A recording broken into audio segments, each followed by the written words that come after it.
PFT 멤버들의 나락으로 치닫고 있는 이 작금의 사태는 이제 돌이킬 수 없는 수준까지 이르렀다라는 평가가 굉장히 팽배합니다. 전문가들부터 관련자들, 언론인들, 누구 하나 대중들마저도 이 PFT 멤버들에 대한 이야기를 해주지 못하고 있는 현재의 상태입니다. 오히려 PFT 멤버들이 돌아오지 않았으면 좋겠다. 참 참담한 결과가 아닐 수 없습니다. 자, 그런데 이 상황 속에서도 이 PFT 멤버들의 뒷배 세력으로 지적받고 있는 더기버스의 이 안성희 씨가 예전에 저질렀었던 많은 템퍼링 의혹들, 전홍준 대표님이 벌써 민형사상 고소를 5건, 6건 정도 되지 않습니까? 지금 이런 소송 사태에 있어서 묻혀가고 있는 사건이 또 존재한다라고 합니다. 과연 어떤 사건이길래 이 더기버스의 안성희 씨가 또다시 회자가 되고 있을까요? 아마 아시는 분들 있으실지 모르겠습니다. 이 내용은 언론 기사화가 잘 되어지지 않아서 많은 분들이 모르는 사건이기도 한데요. 자, 카페를 폐쇄합니다. 전체 공지, 바로 어트랙트 공식 팬카페에 올라왔었던 게시글이기도 합니다. 이 당시 때 카페 폐쇄를 찬성합니다. 카페 폐쇄를 반대합니다. 자, 요런 게시글이 하나 올라왔었단 말이죠. 근데 이 내용을 살펴보면요. 2023년 6월 27일부터 2023년 7월 12일까지 카페 폐쇄에 대한 공식 설문조사가 있었습니다. 한번 보면 안녕하세요, 카페직입니다. 개인적인 사정으로 인해 카페를 폐쇄하려고 합니다. 필요하신 자료가 있다면 미리 저장해 주세요 라고 하면서 어트랙트에 이 공식 팬카페 공지글이 올라온 적이 있습니다. 지금 보면 안녕하세요, 어트랙트입니다. 금일 오후 3시경 PFT 공식 팬카페 폐쇄 관련하여 안내해 드립니다. PFT 공식 팬카페 폐쇄는 당사에서 진행한 일이 아니며 외부 세력에 의한 계정 무단 탈취로 현재 PFT가 공식 팬카페 폐쇄 관련하여 게시글이 업로드된 것으로 확인되었습니다. 현재 공식 팬카페 계정은 복구되었으며 팬 여러분들의 원활한 팬카페 사용과 재발 방지를 위해 조치를 취하고 있습니다. 많은 분들께 혼란을 드리게 된 점 양해 부탁드립니다. 와, 소름 돋는 이야기 아니겠습니까? 왜 이게 소름이 돋냐?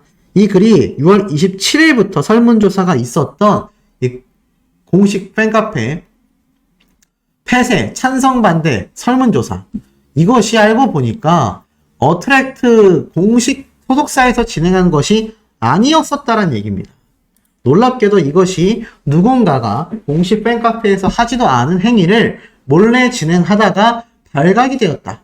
여기 보이시죠? 외부 세력에 의한 계정 무단 탈취로 누군가가 이 공식 팬카페를 폐쇄 조치하려고 했었다.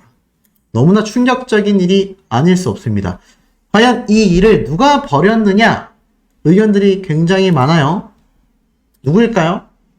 많은 누리꾼들은 아무래도 더기버스가 아니겠냐, 안성희 씨가 아니겠냐, 이런 의견들이 많이 쏟아지고 있습니다. 그런데 여기에 대한 것은 아직 뉴스 기사화가 된 적이 거의 없는 걸로 알고 있는데 지금 이 사건도 묻혀져 가고 있다는 얘기입니다. 도대체 어트랙트에서 뭐하러 PFT 멤버들의 공식 팬카페를 폐쇄하려 했겠습니까? 사실 최근까지도 전홍준 대표님은 PFT 멤버들의 공식 이야기를 공식 인스타그램 계정에도 꾸준히 업로드를 해왔습니다. 큐피드의 빌보드 순위도 꾸준히 업로드를 해왔죠. 그런데 황당하게도 공식 팬카페가 자칫 폐쇄될 뻔했는데 이게 알고 보니까 계정 무단 탈취였다. 이 뒷배에는 더기버스의 안성희 씨가 있는 게 아니냐, 이런 이야기가 여전히 흘러나오고 있습니다. 여기에 대한 본격적인 수사도 함께 이루어져야 하는 게 아니냐 비판들이 굉장히 많이 쏟아지고 있는 상태입니다. 그러니 더기버스의 안성희 씨가 얼마나 심각한 문제점들을 많이 야기시켜 왔는지를 아실 수 있을 거예요. 그러다 보니 이 PFT 멤버들과 더기버스의 안성희 씨가 이번 템퍼링 사태에 만약 밀접한 관련이 있다면, 연관성이 있다라고 한다면 이들 역시 형사처벌을 피하기가 어려워질 것이다. 그런데 이 템퍼링이라는 건 멤버들 혼자서도, 브로커 혼자서도 결코 진행하기가 어렵다. 사실상 브로커와 연예인이 합작이 되지 않는 한 이런 템퍼링 사태는 이루어지기가 쉽지 않다라는 의견이 굉장히 지배적입니다. 그러다 보니 저 팬카페 폐쇄 사건도 다시금 회자가 되고 있는 거죠. 그런데 이 와중에 안성희 씨의 기이한 행보를 우리가 볼 수가 있었습니다. 자, 이거는 7월 달에 올라온 기사인데요. 더기버스 안성희 대표에 대한 단독 기사가 올라왔었습니다. 한음저협, 바로 한국음악권 저작권 협회에 지급 보류 관련하여 문의를 한 거예요. 아시다시피 이 한국음악 저작권 협회에서 큐피드의 저작권료를 지급 보류했지 않습니까? 왜냐하면 소속사 어트랙트와 멤버들 간에 분쟁 소송이 있었기 때문입니다. 그러다 보니 여기에 대하여 당연히 지급을 보류할 수밖에 없는 것이 저작권 협회 입장이겠죠? 그런데 여기에 대해서 황당하게도 더기버스의 안성희 대표가 직접 한국음악저작권협회에 문의를 했다는 겁니다. 한국음악저작권협회에 직접 전화하여 큐피드 저작권료 지급 보류권에 대해 안성희 씨가 직접 문의한 거예요. 뭐라고 물어봤느냐? 이 피프티 소속사 어트랙트 측에서 큐피드 저작권료 지급 보류를 해달라는 요청을 받았다. 검토 결과에 따라 이번 달부터 지급을 보류하기로 결정했다라고 밝힌 바 있습니다. 그런데 이 안성희 씨는 저작권 지분 보유에 대해 적법한 절차를 거쳤다. 그렇게 구매했다라고 주장해 왔고 저작권료 지급일은 매달 23일이며 이 당시 때 정산을 앞두고 있는 상황이었다라고 해요. 그래서 음악저작권협회는요. 양측 간에 고소 제기가 되어 있는 사건인 만큼 보류 해제는 당사자들끼리 합의가 이루어졌을 경우 가능하다. 또 양측 간 진행된 경찰 고소건이 불송치되었을 경우에 해제가 될 수 있다. 법적 판단 이후 3개월이 지나면 그때도 해제가 가능하다. 하지만 당장의 지급 보류 해제는 불가능하다. 이러한 입장을 밝혔습니다. 그런데 황당하게도 이 더기버스의 안성희 씨가 여기에 대해서 문의를 한 겁니다. 그런데 이 더기버스는 큐피드의 원 작곡가인 스웨덴 작곡가 3명의 사인을 위조했고 지분을 변경했다라는 의혹, 증거까지 제공이 됐죠. 해당 의혹에 대해서도 더기버스는 이 당시에 원곡의 해외 작가들의 모든 저작권이 더기버스로 양도됐다. 그런데 이거 지나고 보니까 그것만으로 저작권을 주장하기 어렵다. 이렇게 결론이 나지 않습니까? 그런데 더기버스의 안성희 씨는 뒤에서는 왜 내 돈 안 주냐? 저작권료 왜 지급 안 하냐? 이런 문의를 그것도 직접 하고 있었다라는 겁니다. 그만큼 자금줄이 말라가고 있다라고밖에 보여지지 않는 안성희 씨의 기이한 행보 중에 하나라고 말할 수 있겠죠. 그러다 보니 앞에 말씀드린 카페 폐쇄 사건까지 PFT 멤버들과 함께 휩싸이게 되면서 또 다른 비판을 쏟아내고 있는 겁니다. 자, 하지만 이런 많은 과정이 있었음에도 정홍준 대표님은 어떻게 됐습니까? 바로 데이비드 용이라고 하는 재벌가의 막대한 투자를 받으면서 승승장구하고 있으며 싱가포르에서 동시적으로 열리는 뉴 걸그룹 프로젝트 공개 오디션에 만반의 힘을 쓰고 있습니다. 그렇다면 이 투자자인 데이비드 용은 어떤 행보를 보이고 있을까요? 자, 이 투자자인 데이비드 용의 행보가 굉장히 많은 사람들의 시선을 지금 사로잡고 있습니다. 자, 이 데이비드 용은요, 최근에 이렇게 다양한 관계자들을 만나면서 활발하게 해외 활동을 해나가고 있는 영상의 모습들도 공개가 됐고요. 더 놀라운 건 장학금까지 발표하게 되면서 청년 창업가들에게 꿈을 쫓을 수 있는 기회까지 제공하는 다양한 행보를 보여주고 있습니다. 뭐 가끔 몇몇 분들이 이 데이비드 용도 뭔가 의심해봐야 되는 게 아니냐 이러한 이야기 하신 분들 많은데 실제로는 그러한 모습이 아니었다라는 겁니다. 그리고 더 놀라운 건 바로 9월 11일 며칠 전입니다. 오후 저녁에 형 맛있는 저녁 사줘서 고마워요 라면서 사진을 2장 탁 올리게 되는데 여기에 누가 있습니까? 맞습니다. 바로 전홍준 대표님이 데이비드 용과 함께하고 있는 걸 볼 수 있어요. 이미 벌써 형-동생 사이가 된 겁니다. 안 그래도 전홍준 대표님은 이 안성희 씨하고 일할 때도 우리 함께 성장하자, 우리 함께 대박나자 라고 했었는데 지금 보니까 이 안성희 씨와 전홍준 대표님의 모습과는 다르게 이 데이비드 용과 전홍준 대표님은 정말 뭐 찐 형제만큼은 아니겠지만 형-동생 사이가 되면서 이렇게 소중한 한때를 보내고 있다라는 겁니다. 이게 제가 알기로는 데이비드 용이 묵고 있는 롯데타워 시그니엘인 것으로 알고 있습니다. 아마 여기에서 함께 만나서 식사를 했던 것 같아요. 그러니 이 두 사람의 케미와 시너지가 얼마나 폭발하겠습니까? 안 그래도 싱가포르 오디션, 싱가포르 관련 사항은 이 데이비드 용이 꽉 잡고 있지 않겠습니까?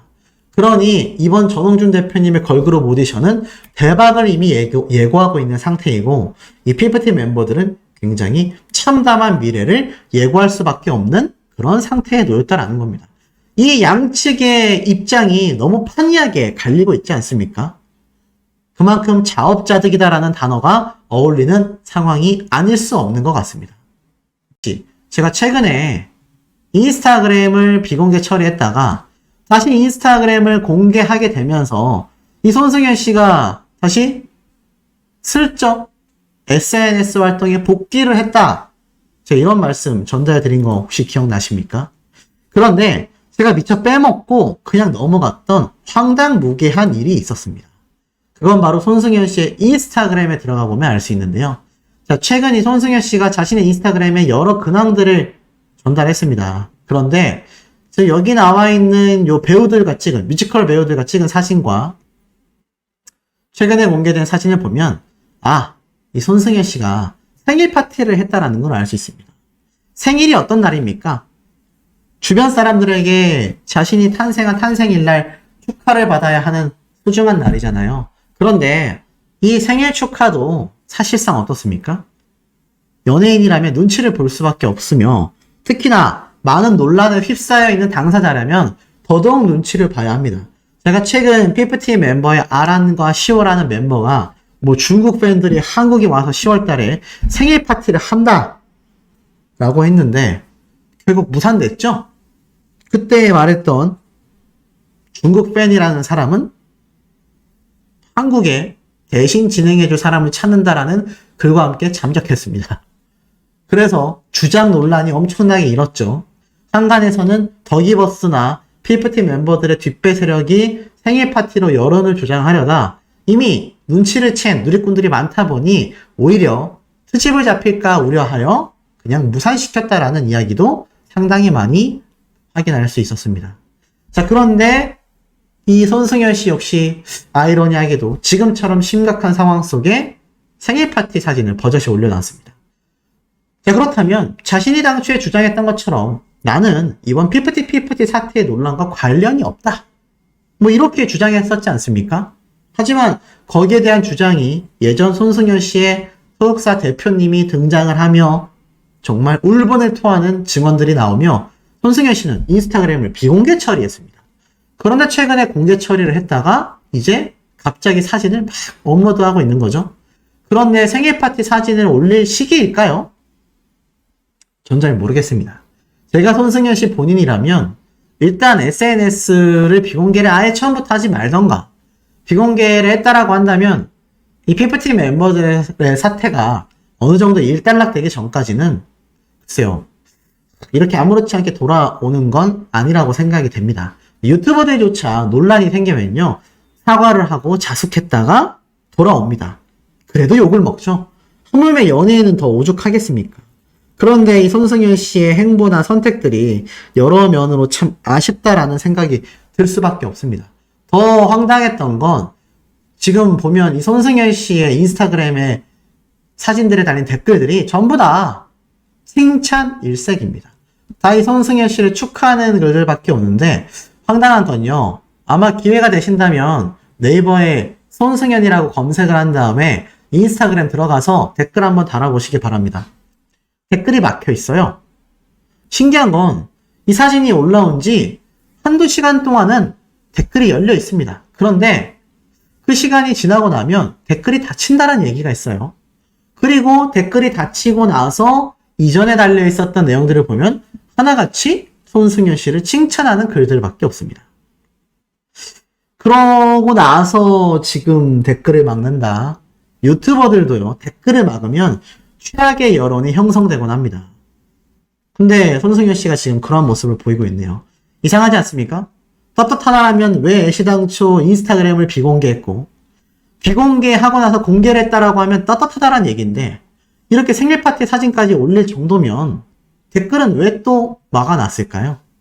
여기에 대한 누리꾼들의 비판이 굉장히 많은 상태입니다. 아마 우리 시청자분들도 손승현 씨가 왜 이런 행보를 걷는지에 대해서는 충분히 예측을 하실 거라 생각이 들어요. 결국 PFT 멤버들이 잠적한 것, 안성희 씨가 잠적한 것, 그리고 손승현 씨의 행보. 어떤 대중들이 이들을 응원하겠습니까? 비판과 비난이 당연하게 쏟아질 수밖에 없는 상황을 스스로가 만들어 나가고 있다는 걸 이 세 팀은 좀 알았으면 좋겠다라는 생각이 듭니다. 하지만 이와 반대로 어트랙트의 정홍준 대표님은 그야말로 승승장구하고 있습니다. 하지만 이 멤버들 그럼에도 돌아온다, 돌아오지 못한다 말을 못해요. 왜냐하면 이 당시 때 그것이 알고 싶다 해서 PFT 멤버들의 가족이 했었던 이야기죠. 가수를 안 하면 안 했지. 다시 돌아가고 싶지 않다. 이런 이야기를 하더라고요. 그러면서 이 엠부스 뉴스에 등장했었을 때 할머니가 될 때까지 저희는 함께 하기로 했습니다. 라고 외쳤던 멤버들의 모습이 한 번 더 재조명을 받고 있습니다. 항고소송과 정홍준 대표님의 통수를 치는 것까지 한마음 한뜻인데 제가 앞에 올렸던 이 멤버들 중에 누군가 한 명은 돌아오는 게 아니냐, 또 예전에 복귀 조건을 제시했다 등등 뭔가 복귀와 돌아온다라는 이야기의 소문이 계속 꼬리에 꼬리를 물고 있습니다. 이게 더기버스 측에서 또는 뒷배 세력 측에서 여론을 조정하는 건지 실제로 이러한 소문들의 근거를 찾다 보면 상당히 신빙성 있는 경우도 많고 허무맹랑한 이야기일 때도 많습니다. 하지만 멤버들도 돌아오고 싶어 하지 않고 대중들도 이들이 돌아오기를 원하지 않는데 왜 복귀에 대한 이야기가 계속 나올까요? 거기에 대한 이유는 언젠가 밝혀질 거라 생각이 듭니다. 그런데 중요한 건 이 멤버들 스스로의 입으로 돌아오지 않겠다. 그리고 우리는 할머니가 될 때까지 함께 하기로 했다라는 건 자신들이 돌아오지 않겠다라는 의견이 통일되어 있다라는 것을 예상해 볼 수 있다라는 겁니다. 이러니 멤버들이 돌아오는 거 아니냐, 복귀에 대한 조건, 이런 말이 나올 때마다 많은 대중들이 큰 분노를 느끼면서 돌아오지 마라. 제발 돌아오지 마라. 이런 이야기들이 얼마나 많이 쏟아지고 있는 거겠습니까? 자, 어찌됐건 지금에 와서 보면요. 이 정홍준 대표님의 행보와 천차만별입니다. 지금 이 정홍준 대표님의 싱가포르 오디션은요. 어떻게까지 이어지고 있는지 아십니까? 그야말로 아주 대박 난리가 났습니다. 어트랙트와 에버그런의 글로벌 오디션을 광고하는 포스터에 있지, 트와이스, 블랙핑크 멤버들의 트래싱 아트가 사용되었다는 뭐 지적이 나왔다. 이러한 말을 하고 있어요. 그러면서 보니까 지금 이 싱가포르에 나와 있는 이 모습이 지금 보이십니까? 다른 걸그룹들의 사진을 가지고 인용했다. 그림들이죠? 그래서 굉장히 비판을 받고 있는 겁니다. 근데 사실 이런 거는 회사에서 알아서 해야 될 일이고 사실 이거는 그냥 나중에 수정하면 됩니다. 그리고 만약에 이런 얼굴 생김새까지 여기에 다 새겨 넣어가지고 포스터를 만들었다라고 하면 당연히 문제가 되겠죠. 그런데 이런 작은 문제점들을 가지고 헐뜯고 딴지를 걸 것이 PFT 멤버들, 더기버스의 안성일 씨 뒷배 세력이지 않겠냐, 또는 그들을 추정하는 추정 세력들이 이러한 행보를 보이지 않겠냐. 사실 이런 의견들이 많이 쏟아지고 있는 상태입니다. 하지만 관계없습니다. 그럼에도 정홍준 대표님의 이 엄청난 걸그룹 오디션은 승승장구하고 있어요. 이런 공지도 올라왔습니다. PFT 멤버들의 이 싱가포르 오디션, 제가 가장 빠르게 전달을 드렸었는데 굉장히 회자가 됐죠. 그런데 재미있는 설정이 하나 생겼습니다. 현지 매체에 따르면 싱가포르 오디션 우승자에게는 트레이닝이 진행될 예정이다. 그리고 그녀는 올해 말 서바이벌 프로그램에 참여하기 위해 한국으로 건너가게 될 예정이다. 이어 신인 걸그룹의 최종 라인업이 발표될 것이고 그 그룹은 2024년 2분기에 데뷔할 예정이다. 최소 1명의 동남아시아 출신 멤버가 구성될 거다. 쉽게 말해서 이 싱가포르 오디션 우승자는요, 트레이닝이 진행되고 나서 이 최종 본선에 참여하기 위해 한국으로 건너가 이 어트랙트의 뉴 걸그룹 프로젝트 방송에 등장한다는 얘기입니다. 그러면서 2024년 2분기면 언제죠? 4, 5, 6월이 2분기로 꼽힙니다. 늦어도 6월, 6월, 빠르면 4월에 데뷔를 한다는 얘기입니다. 그러면 방송 프로그램은 내년 상반기 안에 1분기 안에 종료가 된다는 얘기죠. 그러니 굉장히 빠르게 이 프로젝트가 진행된다는 걸 알 수 있고 최소 동남아 멤버 1명은 무조건 추가가 된다라는 겁니다. 그러니 이번 싱가포르 오디션이 의미 없이 진행되는 것이 아니라 세계적, 다국적 걸그룹 멤버를 만들려는 전홍준 대표님의 야심이 보이는 거죠. 피프티 멤버들의 큐피드 노래도 어트랙트 소속사의 홍보력을 가지고 기획력을 가지고 성공적으로 빌보드 차트에 대기록을 만들어냈습니다. 그 대기록은 뉴진스가 만든 대기록보다도 더 대단하다라는 평가를 받고 있습니다. 그러다 보니 이번에는 아예 해외 무대를 처음부터 겨냥한 걸그룹을 본격화한다는 걸 알 수 있고요. 더 대박인 건 이 어트랙트의 뉴 걸그룹 프로젝트가 열리는 싱가폴 현지의 이 오디션 장소가 아주 대박입니다. 자, 쭉 한번 넘겨보면 이렇게 거대한 회사 건물로 이루어져 있는 것을 알 수가 있습니다. 굉장히 높은 빌딩이고요. 굉장히 규모가 큽니다. 한국의 웬만한 대형 기획사 못지않은 엄청나게 큰 건물에서 아주 세계적 글로벌 오디션이 열린다는 걸 알 수 있죠. 굉장하지 않습니까? 그리고 찾아보니까 지금 보면 이 규모가 이 정도 된다고 하는데요. 이 규모를 하늘에서 바라보게 되면 우리나라의 경우 거의 롯데월드와 그 인근 주변을 다 합친 수준의 아주 초대형 규모의 오디션 장소다라고 말하고 있습니다. 이러한 장소에 지원이 가능한 것은 최근 데이비드 용이 전홍준 대표님 회사에 투자를 했고 싱가포르에 자신들의 투자처가 추가 100억 원을 어트랙트에 투자를 확정 지으면서 이러한 것이 가능해졌다라는 겁니다. 단순히 돈만 넣고 끝나는 것이 아니라 아예 오디션까지 함께 해나간다라는 것 자체가 전홍준 대표님 입장에서는 정말 굉장한 쾌거 소식이라 할 수 있거든요. 더불어서 이 멤버들이 오디션을 볼 장소의 이 현장, 내부 사진들인데 이 내부 사진들만 봐도 이번 전홍준 대표님의 어트랙트 뉴 걸그룹 프로젝트가 얼마나 큰 규모로 진행되는지를 알 수가 있습니다. 자, 그러니 이 퍼피티 멤버들 더욱더 초조할 수밖에 없고요. 이 프로젝트가 대박이 날 가능성이 너무 높지 않습니까? 거의 국민적 지지를 받게 될 텐데 이렇게 데뷔한 멤버들이 승승장구하는 모습을 이 피프티 멤버들과 더기버스의 안성현 씨는 전홍준 대표님과 아주 지옥행이다 라고 평가받는 소송전을 벌이고 있어야 합니다. 그것도 최소 2-3년 이상 말이죠. 그 2-3년 동안 전홍준 대표님의 뉴 걸그룹들은 축대박이 나고 있을 텐데 이게 참 전혀 정반대의 상황을 스스로들이 만들었다라는 걸 깨닫게 된다면 깨닫게 된다면 후회의 시간을 평생 보내지 않을까라는 생각이 듭니다.